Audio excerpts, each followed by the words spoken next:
SN17. Bienvenidos al Seminario Reina Valera. Yo soy Gilberto Aves, rector del Seminario Abierto, y esta es la lección número 17 de la materia Sinopsis del Nuevo Testamento, cuyo tema es 2 Timoteo. ¿Cómo evitar el colapso? Pedimos la bendición de Dios sobre el estudio de su palabra. Empecemos. 2 Timoteo, ¿cómo evitar el colapso? Por Ray C. Stedman. En el año 68 del primer siglo, había un anciano que se encontraba en la cárcel de Roma, en una pequeña celda circular de unos pocos metros de diámetro, que estaba escribiéndole una carta a un joven que se hallaba en Éfeso, al otro lado del mar Egeo y del Adriático, y el tema de la epístola era cómo mantenerse fuerte en medio de una civilización que se estaba desmoronando. Ese es el tema de la segunda epístola de Pablo a su hijo en la fe, Timoteo, y ese tema suena bastante apropiado para esta hora del siglo XX, ¿no es cierto? Al escribir Pablo a este joven hijo suyo en la fe, que tenía una constitución débil, para ser exacto, un estómago débil, y un espíritu temeroso, con una manera un tanto tímida de enfocar la vida, y que vivía en medio de una intensa persecución y desafíos que se encontraban muy por encima de su poder natural como para que supiese cómo enfrentarse con ellos. Pablo es consciente de que no tardará en partir para estar con el Señor y que lo que está haciendo es pasarle la antorcha a este joven. Esta palabra, de puño y letra del apóstol Pablo, es la última que tenemos de él en aquella época y viene a ser, por así decirlo, el canto del cisne, sus últimas palabras de exhortación, pero además resultan especialmente apropiadas para esta hora en la que nos ha tocado vivir. La clave de esta epístola la encontramos casualmente en el primer versículo: Pablo, apóstol de Cristo Jesús por la voluntad de Dios, según la promesa de la vida que es en Cristo Jesús. 2 Timoteo 1:1. ¿Se le ha ocurrido a usted pensar alguna vez en el Evangelio o el cristianismo de ese modo, como la promesa de la vida que es en Cristo Jesús? No me refiero tanto a la vida venidera, sino a la vida actual. Hay un consenso general respecto al hecho de que el problema principal con el que se las tienen que ver tanto los mayores como los jóvenes es cómo enfrentarse a la vida, y uno de los grandes obstáculos en cuanto a llegar a una opinión satisfactoria de la vida es que el cristianismo se considera, de algún modo, como una especie de desvío, como si el ser cristiano fuese algo que nos obligase a renunciar a la mayoría de las cosas emocionantes de la vida. Pero el cristianismo no es ni mucho menos un desvío que dejase a un lado esta vida. Es precisamente como una gran autopista que cruzase por el centro de la vida, es la clave de la vida, es la realización del anhelo y de los deseos de los corazones humanos, y, por ello, en esta segunda epístola a Timoteo, el apóstol nos está ofreciendo esta clave de la vida. Hay 4 cosas que desea decirle a este joven, todas ellas importantes para él, pero también para nosotros. Las expresa como encargos o exhortaciones a su hijo en la fe. La primera de ellas es: guarda la verdad. La segunda es: sé fuerte en el Señor. Tercera: evita las trampas y peligros ocultos que hay en el camino. Y, en cuarto lugar, predica la palabra. Si yo tuviese que escribirle hoy a un joven, estoy seguro de que no podría encontrar nada mejor que comunicarle que esas 4 exhortaciones. Lo primero que enfatiza el apóstol en esta epístola es: guarda la verdad. Dios le ha encomendado a Timoteo un depósito de la verdad, que es su responsabilidad, y Pablo sugiere ciertas maneras de cumplir con esta comisión. Reconocemos que va dirigida a un joven que es pastor, el pastor de una gran iglesia en Éfeso. Timoteo tenía la responsabilidad de apuntalar las defensas de esta iglesia, que se estaban viniendo abajo por causa de la presión de una sociedad secular y una actitud pagana. Pero es una palabra de consejo que necesita todo cristiano sin excepción, porque a todo cristiano le ha sido encomendado el depósito de la verdad, la revelación fundamental de las Escrituras con respecto a la naturaleza de la realidad, cómo es el mundo, cómo es Dios, cómo es la gente y cómo somos nosotros. ¿Qué es lo que hace que el mundo funcione como lo hace? ¿Por qué se viene siempre todo abajo? Porque da la impresión de que nada bueno prospera y todo lo malo parece reinar de manera indisputable. La explicación es el depósito de la verdad que nos ha sido dada por medio de Jesucristo, y eso es lo que tenemos que guardar. Aquí el apóstol sugiere 3 maneras concretas para conseguirlo. Primero, poniendo en práctica el don espiritual que Dios le ha dado a cada persona. Por esta razón, te vuelvo a recordar que avives el don de Dios que está en ti por la imposición de mis manos. Porque no nos ha dado Dios un espíritu de cobardía, sino de poder, de amor y de dominio propio. Segunda Timoteo 1, 6 y 7. Si quiere usted una interpretación más exacta de este versículo, digámoslo de esta manera, no es Dios quien nos da un espíritu de timidez, sino que nos da un espíritu de poder, de amor y una mente sensata. Alguien me pregunta, ¿qué va a pasar con nuestras relaciones con los rusos, con los chinos comunistas? ¿Qué va a suceder en Oriente Medio? ¿Qué pasará en las elecciones? No sé lo que va a pasar en las elecciones ni si habrá elecciones este año. No tengo ni idea, nadie lo sabe, pero sí sé esto, que no es Dios el que nos da un espíritu de timidez.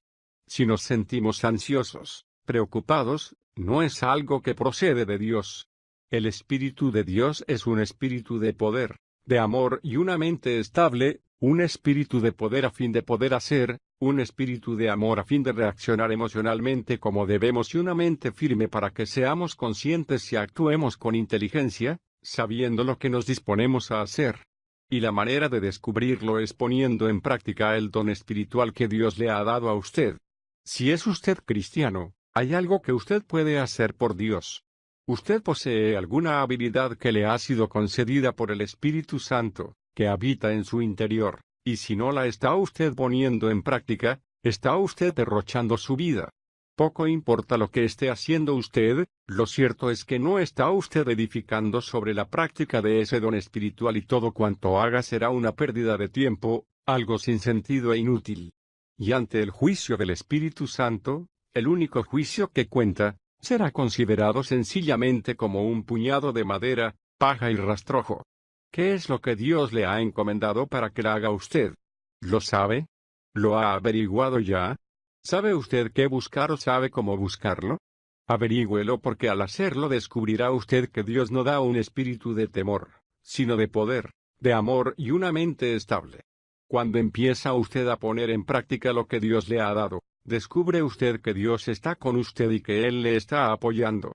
De modo que esa fue la primera palabra de consejo a Timoteo sobre cómo guardar la verdad, cómo mantener la fe.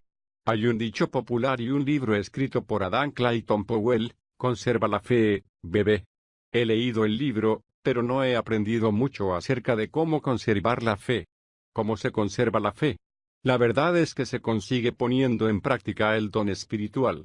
Comprenderá usted que nuestra fe cristiana no es una flor delicada y frágil, que necesita protegerse en un invernadero. Charles Spurgeon estaba en lo correcto al decir, la verdad es como un león. ¿Quién ha oído nunca decir que fuese preciso defender a un león? Si lo dejamos libre, se defenderá a sí mismo. Y eso es precisamente lo que tenemos que hacer con la verdad. No necesitamos pedir perdón en nombre de la verdad mediante argumentos prolongados y exegéticos en cuanto a por qué debemos de creer esto o por qué debiéramos creer lo otro. Comencemos a ponerla en práctica, esa es la advertencia. En segundo lugar, el apóstol dice, guarda la verdad sufriendo pacientemente y recuerda a Timoteo que todo cristiano, sin excepción, ha sido llamado a sufrir por causa del Evangelio. Oh, dirá usted, ese no soy yo. Yo no sufro. Y creo que en ocasiones tenemos tendencia a sentir que hemos sido excluidos de esto. Puede que sea debido a que siempre creemos que el sufrimiento es algo físico, como la tortura, las empulgueras y las doncellas de hierro y el ser destrozado sobre el potro de tormento, esa clase de cosa. Bueno, la verdad es que de vez en cuando los cristianos sufren de esta forma. De hecho, el siglo XX es aquel en el que se han producido más torturas en relación con los cristianos. ¿Lo sabía usted? Han sido más los cristianos que han sido asesinados en este siglo por causa de Cristo que en ningún otro desde el principio. Pero el sufrimiento del que se habla aquí no es solamente físico, sino que es también mental. Es la clase de sufrimiento que soportamos cuando alguien se sonríe como si supiese algo y guiña el ojo por causa de nuestra fe, o se burla o ríe de nosotros, o nos excluye de su lista de invitados o nos trata con un considerable y abierto desprecio o desdén sencillamente por ser cristianos, alguien que se burla de una reunión de oración o se ríe de la Biblia. Esto es algo que debemos de soportar con paciencia, dice el apóstol.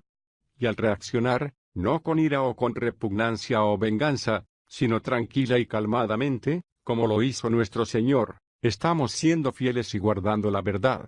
¿Sabe usted una cosa? Una de las razones por la que el Evangelio no se acepta extensamente en muchos lugares en la actualidad es porque los cristianos han sido impacientes ante el sufrimiento, negándose a tomarse con paciencia la actitud del mundo en este sentido, sino que han actuado como si se sintiesen ofendidos y heridos cuando las personas les han tratado de mala manera o se han dado por vencidos y han seguido a la multitud, negándose a aceptar el sufrimiento por causa del Señor. No se puede desafiar al mundo por lo que hace mal sin que se sienta ofendido, y aunque debemos de desafiarlo de la manera menos ofensiva posible, sin embargo las Escrituras dejan claro que hay constantemente un lugar para el sufrimiento del cristiano y es una de las maneras de las que nos podemos valer para conservar la verdad. La tercera manera, que Pablo sugiere en su primer capítulo, es que presente el modelo de las sanas palabras, es decir, lee y confía en las Escrituras. Me encanta la frase el modelo de las sanas palabras. Hay muchos actualmente que se están apartando del modelo de las sanas palabras, creyendo que algún escritor seglar, dominado por la ceguera y oscuridad de su propio corazón, tiene una visión más profunda de los problemas de la vida que las Escrituras.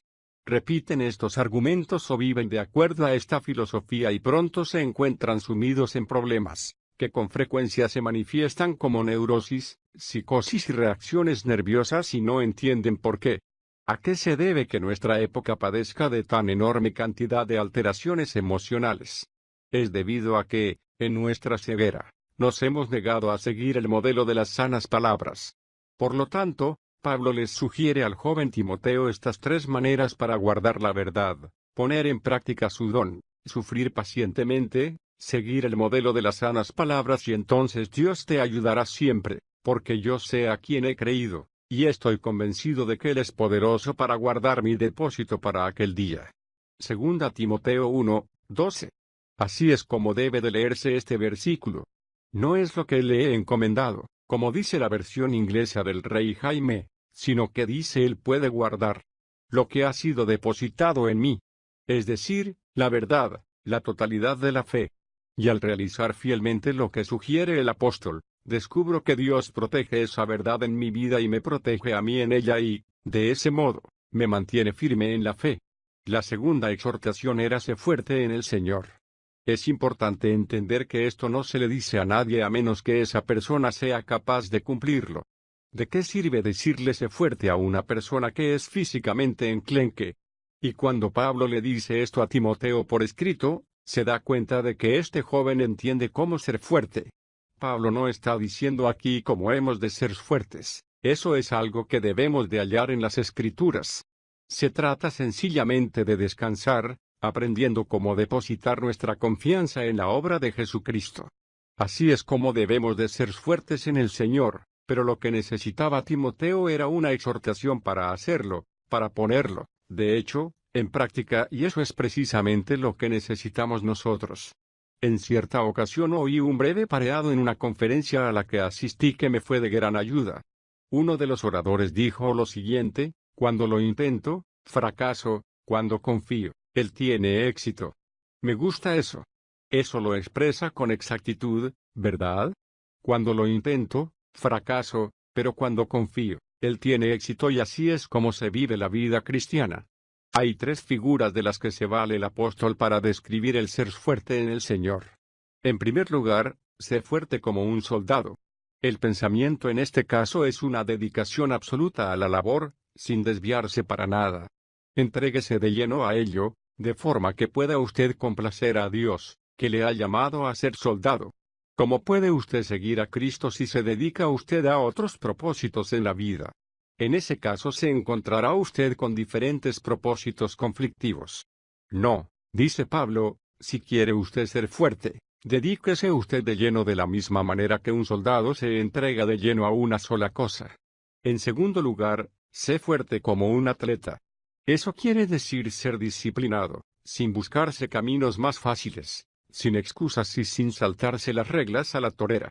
De la misma manera que no se corona a un atleta a menos que cumpla las normas. Si va usted a ser cristiano, no se busque usted atajos, sencillamente sígale. En tercer lugar, sígale como un granjero, lo cual implica ser diligente. Aplíquese a esta labor, sin disminuir el ritmo de trabajo. Cualquier granjero sabe que si espera que haya una cosecha en el otoño debe de pasar algún tiempo trabajando y plantando durante la primavera. Y así de sencillo debiera ser en la vida del cristiano.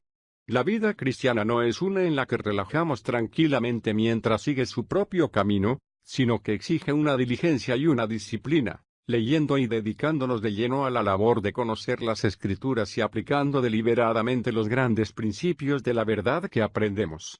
Y si hace usted estas cosas, nos dice Pablo, podrá ser usted fuerte, fuerte en el Señor.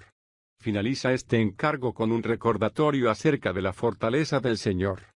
No solo ser fuertes, sino ser fuertes en el Señor. Acuérdate de Jesucristo, resucitado de los muertos, de la descendencia de David.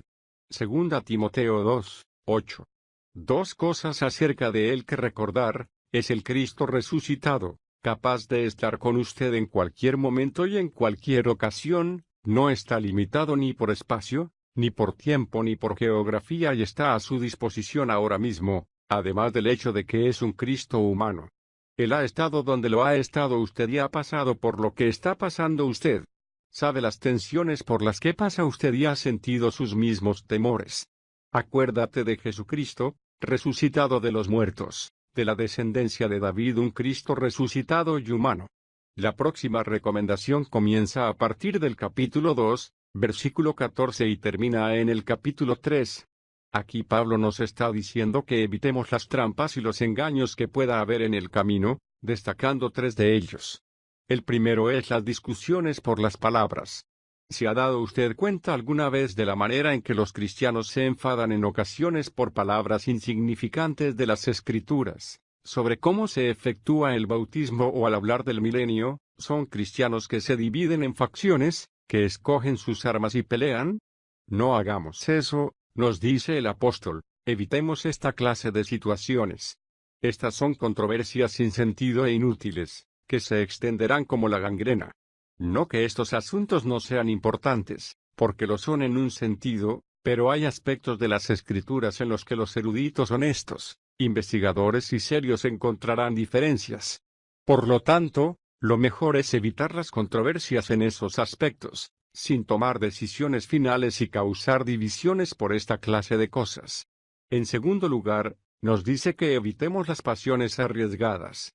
He aquí una palabra de consejo para un joven que sentía en su interior la excitación de la pasión, de los impulsos sexuales y otros anhelos, por vivir en una sociedad saturada de sexo como la nuestra. Los que le rodeaban le decían, cualquier cosa vale, satisfácete a ti mismo, no es más que un deseo natural y toda la demás propaganda y falsas doctrinas que hoy en día oímos por todas partes. Timoteo se estaba enfrentando con todas ellas y Pablo le tiene que decir, recuerda Timoteo que en una casa grande no solamente hay vasos de oro y de plata, sino también de madera y de barro. Además, hay unos para uso honroso y otros para uso común. 2 Timoteo 2, 20. Esta es una figura preciosa porque Pablo está hablando acerca del mundo entero como si fuese una gran casa y dice que Dios tiene a ciertas clases de personas en esa casa tan grande. Están aquellos a los que usa para propósitos que no son honrosos y, eso es algo que se encuentra en la historia contemporánea. Dios está usando a hombres y a mujeres para llevar a cabo su voluntad de diferentes maneras, que nada tienen que ver con la nobleza, es decir, por medio de las guerras. Ninguna guerra es noble, a pesar de lo cual Dios usa a algunos hombres en esas guerras para matar y realizar sus propósitos. Pero hay otros a los que utiliza para fines nobles, no destructivos, no para causar división, sino para reunir y para edificar, para sanar y armonizar. Cada uno de nosotros será utilizado por Dios de una manera u otra. Pablo dice, que si quiere usted ser usado para propósitos nobles, en lugar de serlo para los que no son nobles, deberá separarse de aquellas cosas que destruyen su vida. Huye, pues, de las pasiones juveniles y sigue la justicia, la fe, el amor y la paz con los que de corazón puro invocan al Señor. 2 Timoteo 2, 22. Una de las más grandes fuerzas destructivas de nuestro tiempo es el libertinaje, en relación con la cuestión sexual, que está destruyendo el tejido de nuestra civilización, a pesar de lo cual los hombres quedan cegados ante este hecho, pero los cristianos lo vemos con toda claridad y hemos sido instruidos, por lo que esta palabra de consejo es de lo más acertada para nosotros que vivimos en medio de una sociedad que se ha pasado de la raya en cuanto a la libertad sexual. Huye, pues, de las pasiones juveniles. No las elimines, como dice Pablo en otro lugar, pero sí de gracias por ellas, andando honestamente y en pureza ante el Señor, y Dios le usará a usted para fines nobles y no para los que no lo son. Y la tercera trampa o engaño que encontramos en el camino es la actitud de rebeldía. En los últimos días se presentarán tiempos difíciles. Quiero hacer notar, de pasada, que los últimos días no se refiere a los tiempos del fin de la Iglesia en la tierra, sino que incluyen todo el período de tiempo entre la primera y la segunda venida de Cristo. Desde el día mismo en que nuestro Señor se levantó de entre los muertos han sido los últimos días. Y en estos últimos días, nos dice Pablo, habrá círculos repetitivos de aflicción, y ahora mismo estamos pasando por uno de ellos, en el que la paz brilla por su ausencia en la tierra y los hombres están angustiados, en los que existen extrañas fuerzas demoníacas que actúan en la sociedad, creando terribles problemas, y durante estos tiempos de aflicción veremos representadas ciertas características, de las cuales Pablo nos ofrece una lista, porque habrá hombres amantes de sí mismos y del dinero. Serán vanagloriosos, soberbios, blasfemos, desobedientes a los padres, ingratos, impíos, sin afecto natural, implacables, calumniadores, intemperantes, crueles, aborrecedores de lo bueno, traidores, impetuosos, envanecidos y amantes de los placeres más que de Dios. Tendrán apariencia de piedad, pero negarán su eficacia. A estos evita. 2 Timoteo 3, 1-5. ¿Qué es lo que debemos hacer? En este caso, básicamente, nos encontramos ante las características de la rebelión, con una actitud de anarquía. ¿Cómo se puede evitar caer en esa trampa? Bueno, dice el apóstol, lo primero es evitar a esa clase de personas, no uniéndose a su causa. No quiere decir con eso que no podamos hablar con ellas, pero no unirnos a ellas, no participar en esta clase de rebeldía desafiante. Pero además es preciso recordar que esta clase de rebelión siempre da como resultado una rápida revelación de su debilidad, y eso fue precisamente lo que le sucedió a Janes y Jambre, los dos magos que se opusieron a Moisés ante la corte del faraón. Éxodo 7, 11. Además, esta clase de personas actualmente no son tampoco muy justas, pero su insensatez resultará evidente a todos, como sucedió en el caso de estos dos hombres. Esa es una palabra de consuelo en estos tiempos de ilegalidad, en los que nos preguntamos hasta dónde van a llegar las fuerzas de la ilegalidad actuales. Pablo nos dice que no llegarán demasiado lejos, porque su insensatez no tardará en ser evidente para todos. En la última parte de este capítulo, el apóstol le dice a Timoteo cómo librarse, de nuevo con un doble consejo, siendo paciente en el sufrimiento y persistente en la verdad. Recuerda cómo me comporté yo, le dice a Timoteo. Tú me observaste, has visto cómo he soportado todas las pruebas con las que me he tenido que enfrentar. Recuerda que si soportas con tranquilidad el sufrimiento y continúas en la verdad, aferrándote a las Escrituras y a lo que ha dicho Dios, hallarás con seguridad el camino y pasarás por toda clase de complicaciones, peligros y trampas del mundo en el que vives. Y a continuación viene su recomendación final: te requiero delante de Dios y de Cristo Jesús, quien ha de juzgar a los vivos y a los muertos, tanto por su manifestación como por su reino, predica la palabra. 2 Timoteo 4, 1 y 2. Distribúyela, proclámala. No te limites sencillamente a creer en la palabra, habla sobre ella, cuéntaselo a otras personas. Declara la gran verdad que Dios te ha dado. Mantente dispuesto a tiempo y fuera de tiempo, convence a aquellos que tienen muchas dudas, reprende a los que cometen muchos pecados, y exhorta a los que están dominados por el temor. 2 Timoteo 4, 2. Tres cosas: convence, reprende y exhorta, para contrarrestar las características de una época de decadencia. Y Timoteo debe sentirse motivado en ello por estas dos cosas. Primero, Ha de hacerlo en vista del hecho de que vive en la presencia de Dios y de Jesucristo. Tenemos a todo un universo que nos está observando y nuestra fidelidad está siendo observada todo el tiempo. Dios nos está observando y lo mismo está haciendo Cristo, por lo que debemos de vivir ante su presencia. En segundo lugar, debe de hacerlo tenido en cuenta los peligros de los tiempos. Porque vendrá el tiempo cuando no soportarán la sana doctrina, más bien teniendo comezón de oír. Segunda Timoteo 4, 3. No permitas que suceda esto, le dice Pablo, habla con verdad y proclama la palabra. A continuación finaliza con esta maravillosa palabra de testimonio, relacionada con su propia experiencia, porque yo ya estoy a punto de ser ofrecido en sacrificio, y el tiempo de mi partida ha llegado. He peleado la buena batalla, he acabado la carrera, he guardado la fe. Por lo demás, me está reservada la corona de justicia, la cual me dará el Señor, el juez justo, en aquel día. Y no solo a mí, sino también a todos los que han amado su venida. Segunda Timoteo 4, 6-8. Eso es realmente magnífico, especialmente al recordar el ambiente.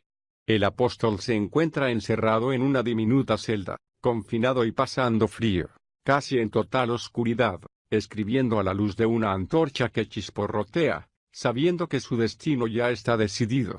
Ya ha aparecido una vez ante Nerón, ese desastroso y monstruoso emperador, y tiene que aparecer de nuevo ante su presencia, y sabe bien cuál será el resultado en esta ocasión. Será llevado fuera de las murallas de la ciudad y con un golpe de espada, le cortarán la cabeza, que rodará por el polvo, y ese será el fin. Pero si se da usted cuenta, Pablo mira mucho más allá de esa situación. La muerte no es más que un incidente para el creyente y Pablo está contemplando el día en que aparecerá ante la presencia misma del Señor, cuando de repente se encontrará ante Él, aunque siempre ha estado ante Él por medio de la fe, y se descubre a sí mismo con el Señor en aquel gran día.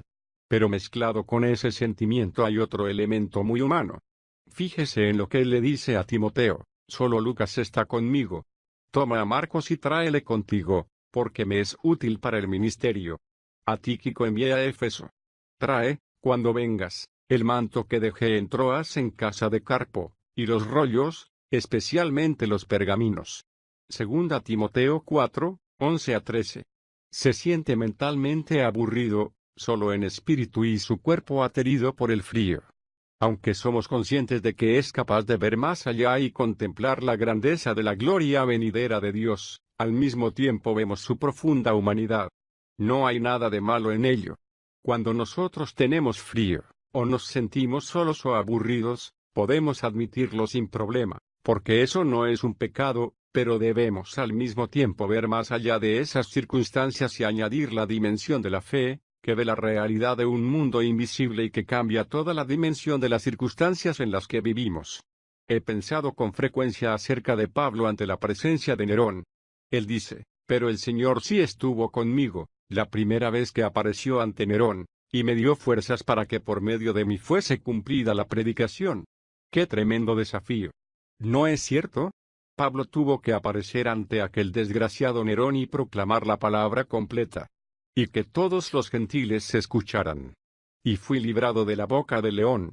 Segunda Timoteo 4, 17. Esa fue la primera vez que apareció ante él, pero sabe que en esta ocasión la cosa será muy diferente. Y en aquel día en que Pablo apareció por segunda vez ante el emperador, el nombre de Nerón era un nombre honrado entre los hombres y conocido por todo el imperio. ¿Quién había oído hablar de aquello? ¿Solo aquel pequeño judío de Tarso, calvo, con las piernas patizambas y torpes de palabra? Y sin embargo, 1900 años después, llamamos a nuestros hijos Pablo y a nuestros perros Nerón. A continuación finaliza con algunas palabras personales a sus amigos. ¡Qué maravillosa es esta epístola! ¡Qué tremendo desafío debió representar para el corazón del joven Timoteo! A mí me hubiese encantado recibir una carta así de Pablo, ¿a usted no? Y de hecho, eso es lo que es. También nos está escribiendo a nosotros, para que nos mantengamos firmes, para que sigamos el ejemplo de las sanas doctrinas, para que participemos en los sufrimientos con gozo y con un espíritu de ecuanimidad por causa del Evangelio, no devolviendo mal por mal, sino bien por mal, y recordando que Él puede guardar lo que ha depositado en nosotros. SN 17. Bienvenidos al Seminario Reina Valera. Yo soy Gilberto Abels, rector del Seminario Abierto, y esta es la lección número 17 de la materia Sinopsis del Nuevo Testamento, cuyo tema es 2 Timoteo. ¿Cómo evitar el colapso? Pedimos la bendición de Dios sobre el estudio de su palabra. Empecemos. 2 Timoteo, ¿cómo evitar el colapso? Por Ray C. Stedman. En el año 68 del primer siglo, había un anciano que se encontraba en la cárcel de Roma, en una pequeña celda circular de unos pocos metros de diámetro, que estaba escribiéndole una carta a un joven que se hallaba en Éfeso, al otro lado del mar Egeo y del Adriático, y el tema de la epístola era cómo mantenerse fuerte en medio de una civilización que se estaba desmoronando. Ese es el tema de la segunda epístola de Pablo a su hijo en la fe, Timoteo, y ese tema suena bastante apropiado para esta hora del siglo XX, ¿no es cierto? Al escribir Pablo a este joven hijo suyo en la fe, que tenía una constitución débil, para ser exacto, un estómago débil, y un espíritu temeroso, con una manera un tanto tímida de enfocar la vida, y que vivía en medio de una intensa persecución y desafíos que se encontraban muy por encima de su poder natural como para que supiese cómo enfrentarse con ellos. Pablo es consciente de que no tardará en partir para estar con el Señor y que lo que está haciendo es pasarle la antorcha a este joven. Esta palabra, de puño y letra del apóstol Pablo, es la última que tenemos de él en aquella época y viene a ser, por así decirlo, el canto del cisne, sus últimas palabras de exhortación, pero además resultan especialmente apropiadas para esta hora en la que nos ha tocado vivir. La clave de esta epístola la encontramos casualmente en el primer versículo: Pablo, apóstol de Cristo Jesús por la voluntad de Dios, según la promesa de la vida que es en Cristo Jesús. 2 Timoteo 1:1. ¿Se le ha ocurrido a usted pensar alguna vez en el Evangelio o el cristianismo, la revelación fundamental de las Escrituras con respecto a la naturaleza de la realidad, cómo es el mundo, cómo es Dios, cómo es la gente y cómo somos nosotros? ¿Qué es lo que hace que el mundo funcione como lo hace? ¿Por qué se viene siempre todo abajo? ¿Por qué da la impresión de que nada bueno prospera y todo lo malo parece reinar de manera indisputable? La explicación es el depósito de la verdad que nos ha sido dada por medio de Jesucristo, y eso es lo que tenemos que guardar. Aquí el apóstol sugiere 3 maneras concretas para conseguirlo. Primero, poniendo en práctica el don espiritual que Dios le ha dado a cada persona. Por esta razón, te vuelvo a recordar que avives el don de Dios que está en ti por la imposición de mis manos. Porque no nos ha dado Dios un espíritu de cobardía, sino de poder, de amor y de dominio propio. 2 Timoteo 1:6 y 7. Si quiere usted una interpretación más exacta de este versículo, digámoslo de esta manera: no es Dios quien nos da o las expresa como encargos o exhortaciones a su Hijo en la fe.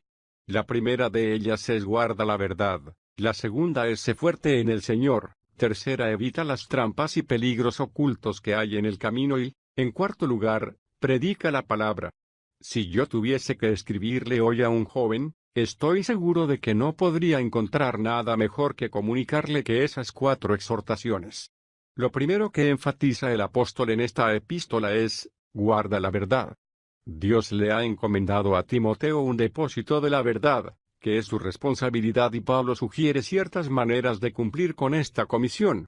Reconocemos que va dirigida a un joven que es pastor, el pastor de una gran iglesia en Éfeso.